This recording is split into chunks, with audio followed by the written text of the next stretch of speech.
Akiaria hindi ya kuheana uteithio wa irio na mabati kuri andu aria maratharĩirio nyumba ciao mwena wa Kiriko, Subukia na Naikuru County, Rigathi ugite gutire mundu gwitikirio kuhuthira githuri kwagagia muingi.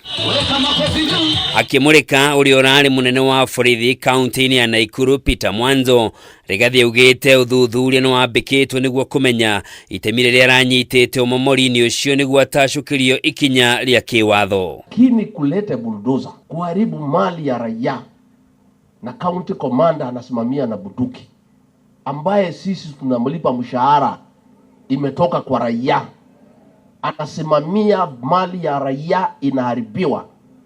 Hiyo ni kitu ambayo haiwezekani. Rigathi ugite ni kieha na giconoko kuona maabitha a borithi makihuthira indo cia muingi kunyamaria muingi uria urihaga magoti. Niongereire kuga kuri na maabitha mari thirikari-ini matari marahimbiria mwathanire mweru wa thirikari ya Kenya Kwanza na maundu ni meri macenjie kana matige wira. I want to tell officers of the National Government Administration, I want to tell our police commanders, those who still live in the era of that previous administration, the one of evictions and demolitions. Serikali ilikuwa inaumiza watu. Serikali haijali mtu ya kawaida. Mubadilike ama mutoke muende nyumbani.